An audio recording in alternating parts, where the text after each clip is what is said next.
नमस्कार विद्यार्थियों, मैं हूं बबीता कासनिया और संभव एकेडमी की ऑनलाइन क्लासेस में आपका स्वागत करती हूं। और आज हम शुरू करने वाले हैं हिंदी में पिछली बार जो क्लास है उसके अंदर हमने भाषा के विषय में बात की थी कि भाषा क्या है, हिंदी भाषा क्या है, विषय है या भाषा है। तो अभी हम थोड़ा सा उसको जल्दी से 2 मिनट में रिवाइज कर लेते हैं।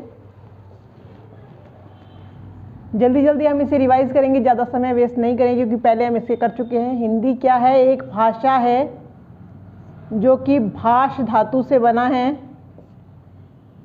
भाष धातु संस्कृत का है, ठीक है। और धातु को हिंदी में क्रिया कहते हैं और क्रिया का अर्थ होता है करना। यहाँ मैं ज़्यादा नहीं लिखूंगी क्योंकि पिछली क्लास में हम सारा ये कर चुके हैं। थोड़ा सा रिवीजन कर रहे हैं। क्रिया का अर्थ होता है किसी काम को करना। जैसे मैं आपसे बात कर रही हूँ तो मैं क्रिया कर रही हूँ, आप लिख रहे हैं तो आप क्रिया कर रहे हैं। इसके बाद हमने किया था कि भाषा है जो भाष का अर्थ होता है बोलना, कहना या अपने विचारों को व्यक्त करना। और भाषा के लिए कोई ना कोई माध्यम की आवश्यकता होती है। इसके लिए 2 माध्यम होते हैं, एक श्रोता होता है और एक वक्ता होता है। वक्ता जो बोलने वाला होता है वो वक्ता होता है, सुनने वाला होता है वो श्रोता होता है। तो हिंदी क्या है? विचारों की अभिव्यक्ति। इसके बाद में हमने क्या किया था? हिंदी भाषा के विकास के चरण किए थे। विकास के चरण ये हमने पिछले वीडियो में हम कर चुके हैं। हिंदी भाषा के विकास के चरण हैं ये 6 चरण हैं, हमने किए थे। ध्वनि था पहला जो अस्पष्ट होता है। दूसरा होता है भाषा ध्वनि जो इससे ज़्यादा स्पष्ट है। अपेक्षाकृत ध्वनि से भाषा ध्वनि ज़्यादा स्पष्ट होती है। तीसरा होता है वर्ण जो कि सबसे ज़्यादा स्पष्ट है। वर्ण 2 होते हैं, मौखिक होता है और लिखित होता है। उसके बाद में हमने अक्षर किया था। अक्षर मतलब जो कभी भी समाप्त नहीं होता, नष्ट नहीं होता, वो अक्षर होता है। अक्षर के अंदर अ उपसर्ग है और शर, अधन शर, ठीक है। इतना हमने कर लिया था। अक्षर की डेफिनेशन कर ली थी, इसकी परिभाषा कर ली थी, इसकी पौराणिक परिभाषा, इसकी प्रमाणिक परिभाषा भी हमने कर ली थी। और इसके बाद में हमने वर्ण और अक्षर में हमने भेद कर लिया था। और इसके बाद हमने अक्षर 2 तरह के होते हैं, 2 प्रकार के होते हैं, बुद्धाक्षर और मुक्ताक्षर। बुद्धाक्षर जो होते हैं वो स्वर से रहित होते हैं और मुक्ताक्षर होते हैं वो स्वर सहित होते हैं। इतना हम यहाँ तक कर चुके हैं।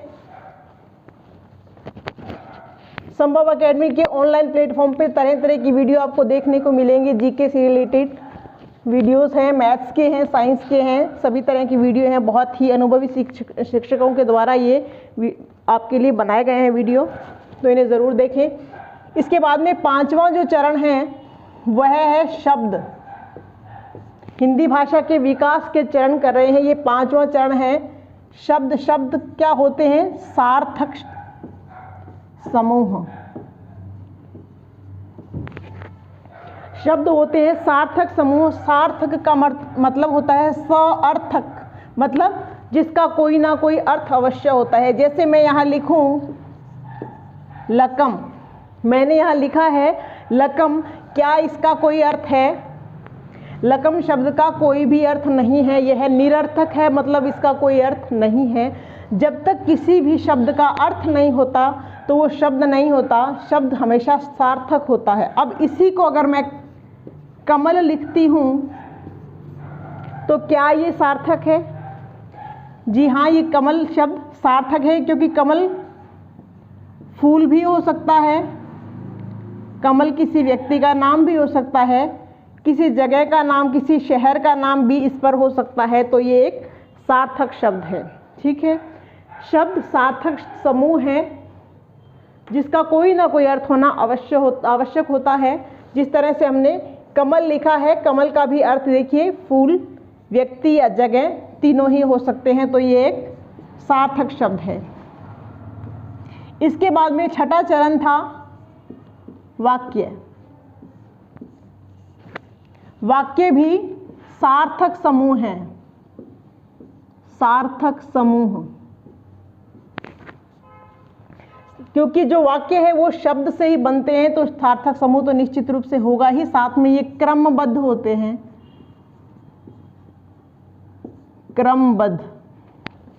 क्रमबद्ध का अर्थ होता है कि पहले कर्ता होगा, फिर कर्म होगा और फिर क्रिया होगी।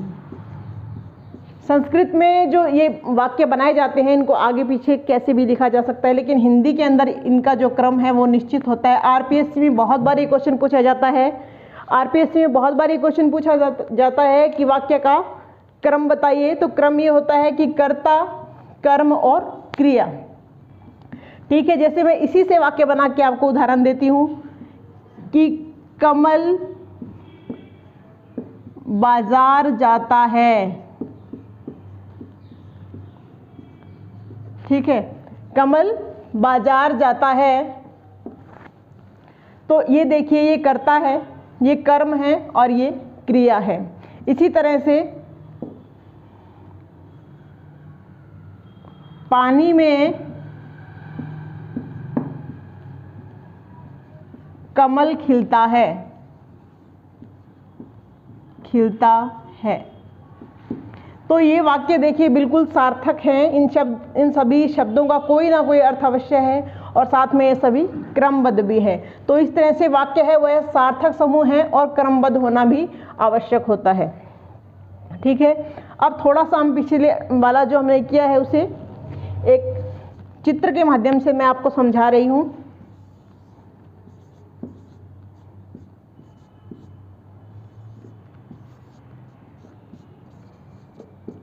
ये एक छोटा सा बच्चा है। सर्वप्रथम बच्चा पैदा होने के बाद सिर्फ ध्वनियाँ निकालता है। ध्वनियों से मेरा मतलब है कि वह रोता है। ठीक है, तरह तरह की जो आवाज़ें निकालता है वो कैसी होती है? अस्पष्ट होती हैं, अस्पष्ट होती हैं। जैसे ध्वनि अस्पष्ट होती है वैसे ही बच्चे की जो आवाज़ें होती है वह अस्पष्ट होती है। उसके बाद में है भाषा ध्वनि। इस जो मैंने पिक्चर बनाई इससे आप इसे अच्छे से समझ पाएंगे। भाषा ध्वनि, भाषा ध्वनि का मतलब है कि बच्चा थोड़ा बड़ा होने के बाद में मातृभाषा में बोलना शुरू करता है। जैसे हम पानी को बच्चा बोलता है मम, ना, मा, इस तरह से उसकी जो भाषा होती है वह ध्वनि से ज़्यादा स्पष्ट होती है, लेकिन पूर्णतः स्पष्ट नहीं होती, अपेक्षाकृत स्पष्ट होती है कि हम समझने लग जाते हैं कि वो क्या कहना चाहता है। और इसके बाद आती है वर्ण,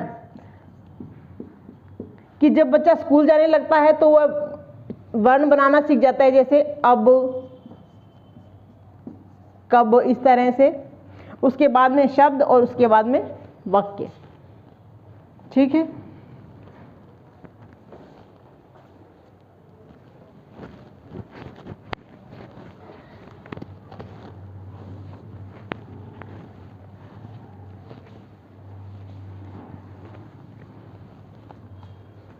अब कुछ प्रश्न हैं जो मैं आपसे करना चाहती हूँ, जो पिछले एग्जाम्स में आए हुए हैं, कि उच्चारण के आधार पर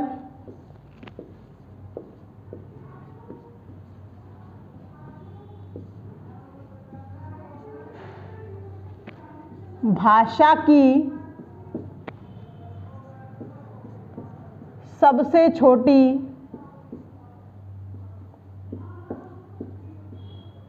इकाई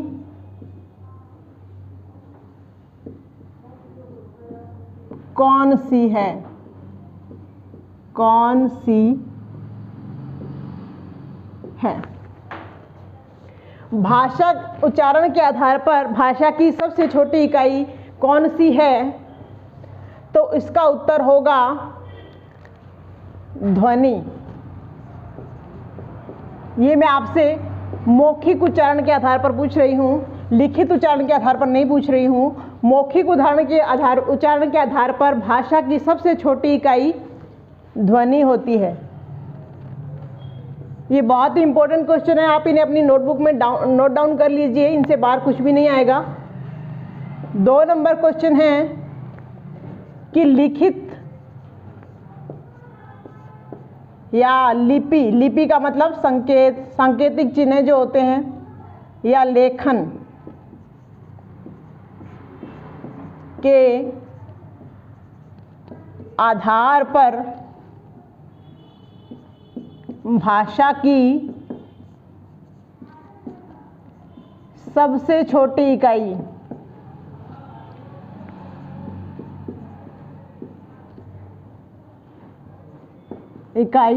कौन सी है? लिखित, लिपि या लेखन? लेखन मतलब लिखना। लिखने के आधार पर भाषा की सबसे छोटी इकाई कौन सी है? तो वो होगी वर्ण। इसका आंसर होगा वर्ण, क्योंकि कोई भी शब्द जब हम शुरू करते हैं या कोई भी शब्द अक्षर बनाते हैं कुछ, तो पहले वर्ण से शुरू करते हैं। वर्ण के टुकड़े नहीं किए जा सकते हैं, अक्षर के टुकड़े किए जा सकते हैं। ये क है जिसके हलंत लगा है, हलंत का मतलब आधा, और इसके साथ जब स्वर मिलेगा तो ये पूरा हो जाएगा। तो लेखन की शुरुआत इसकी सबसे छोटी इकाई वर्ण होती है। 3 नंबर प्रश्न है, शब्द रचना। शब्द रचना के आधार पर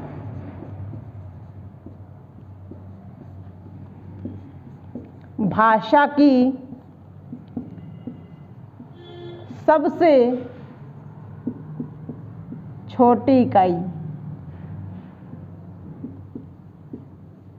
कौन सी है?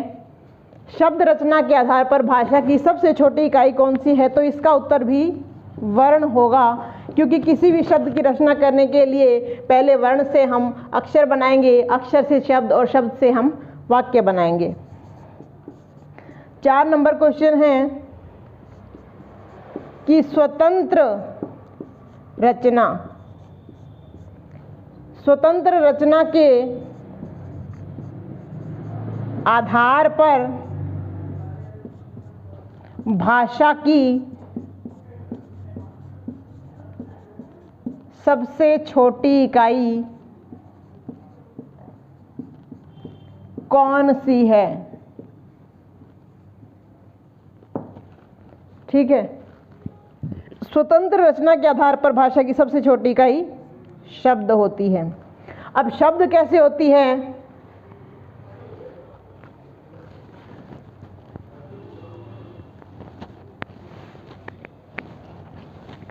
आज का जो वीडियो है इसको अगर आप पूरा समझना चाहते हैं तो इससे पहले वाला वीडियो जरूर देखें। चौथे प्रश्न का उत्तर हमने शब्द लिखा है कि स्वतंत्र रचना के आधार पर भाषा की सबसे छोटी इकाई शब्द होती है, क्योंकि मैं अगर यहाँ लिखूं कमल, मैं यहाँ लिखूं कमल, तो कमल को मैं पुष्प भी बोल सकती हूँ। मैं यहाँ किसी व्यक्ति का नाम भी बोल सकती हूँ, इसे किसी नगर का नाम भी बोल सकती हूँ। तो इसके लिए मैं स्वतंत्र हूँ कि एक शब्द को हम कितने ही शब्दों में बोल सकते हैं, बस उसका अर्थ होना, सार्थक होना चाहिए। ठीक है, सार्थक जब किसी अक्षर का सार्थक अर्थ होता है तो वो शब्द बन जाता है, और जब वो क्रमबद्ध होता है तो वो वाक्य बन जाता है। अगला क्वेश्चन है, सार्थक अर्थ के आधार पर, सार्थक अर्थ के आधार पर भाषा की सबसे छोटी इकाई कौन सी है? ठीक है, और इसका आंसर भी शब्द होता है, क्योंकि शब्द सार्थक अर्थ से ही शब्द बनता है। ये हमने पहले कर चुके हैं कि जब सार्थक अर्थ होगा तो ही वो शब्द बनता है। अगला प्रश्न है, व्यावहारिक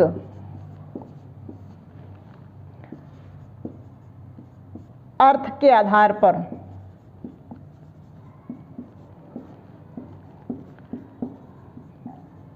भाषा की सबसे छोटी इकाई कौन सी है? ये जो प्रश्न मैं आपको लिखवा रही हूँ इन सबको आप नोट डाउन कर लीजिए, इनसे बाहर कोई भी प्रश्न नहीं आने वाला है। व्यावहारिक अर्थ के आधार पर भाषा की सबसे छोटी इकाई कौन सी है? तो इसका आंसर क्या होगा? वाक्य होगा। क्या होगा? वाक्य होगा। वाक्य कैसे होगा? क्योंकि व्यावहारिक का अर्थ होता है व्यवहार में, मान लीजिए ये ए है, एक लड़की है, ये बी एक लड़की है। अब इन दोनों में व्यवहार कैसे होगा? मैं आपसे बोल रही हूँ, हमारा व्यवहार कैसे होगा? बोलने से आपस में, ठीक है। जब हम वाक्यों में बात करें, अब मैं शब्द में आपसे बात नहीं कर रही हूँ, मैं आपसे वाक्यों में बात कर रही हूँ। जब दो जने आपस में वाक्यों में बात करते हैं तो उनमें व्यवहार होता है। तो व्यवहारिक अर्थ के आधार पर भाषा की सबसे छोटी इकाई वाक्य है।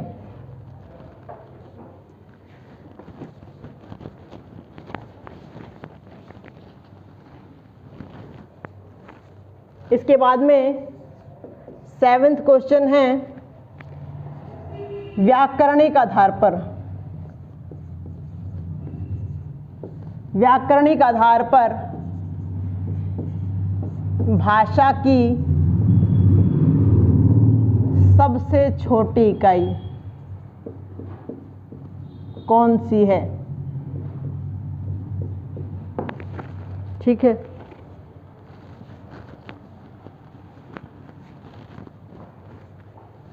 और इसका आंसर भी वाक्य ही होता है, क्योंकि व्याकरण में हमने सबसे पहले वर्ण, वर्ण से बना अक्षर, अक्षर से बना शब्द और शब्द से बना है वाक्य।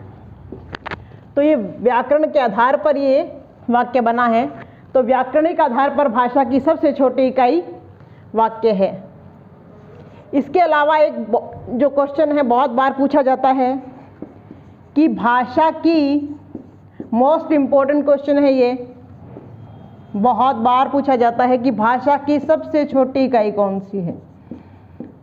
सबसे छोटी इकाई कौन सी है? ये प्रश्न बहुत बार पूछा जाता है। इसके अगर ऑप्शन मैं आपको दूं, शब्द है, ध्वनि, अक्षर और वर्ण। इसके आंसर आरपीएससी ने दोनों ही सही माने हैं, क्योंकि अगर हम देखें कि भाषा की इकाइयां अगर देखें तो पहली इकाई ये होती है, लेकिन सबसे छोटी इकाई देखें तो वर्ण होती है, क्योंकि वर्ण से ही हम व्याकरण की शुरुआत करते हैं। ठीक है, तो दोनों ये माने गए हैं। अगर ये आपको दोनों देता है ऑप्शन में तो आपको ध्वनि करना है, और अगर आपको ध्वनि की जगह वर्ण देता है तो इसका आंसर वर्ण होगा।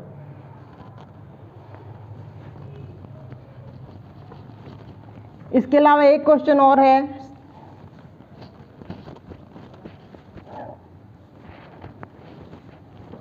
आज का अंतिम क्वेश्चन है ये, कि भाषा के विकास के, ये क्वेश्चन भी बहुत बार पूछा गया है, चरणों को क्रमबद्ध कीजिए। क्रमबद्ध कीजिए। अगर मैं आपको ऑप्शन देती हूं यहां, ए वर्ण है, बी वाक्य है, सी अक्षर, डी शब्द है और ई ध्वनि है। इस तरह के क्वेश्चन आजकल बहुत ज़्यादा पूछे जाते हैं। तो इसमें हम सबसे पहले क्या करेंगे, ई हमने किया था, सबसे पहले ध्वनि आएगी, उसके बाद में वर्ण आएगा, उसके बाद अक्षर, फिर शब्द, फिर वाक्य। ये इस तरह से क्रम बनेगा। इसमें से एक दो हमने नहीं दिए, यहाँ पे भाषा ध्वनि आ जाएगी। इसके अलावा ये पूरा सही है। ठीक है, अगला जो हमारी क्लास है उसके अंदर हम वर्ण विचार के बारे में बात करेंगे और भाषा कितनी प्रकार की होती है, भाषा के जो मनोवैज्ञानिक चरण हैं उनके बारे में बात करेंगे। तो संभव एकेडमी के ऑनलाइन प्लेटफॉर्म को अधिक से अधिक लाइक कीजिए, शेयर कीजिए, हमारे चैनल को सब्सक्राइब कीजिए। धन्यवाद।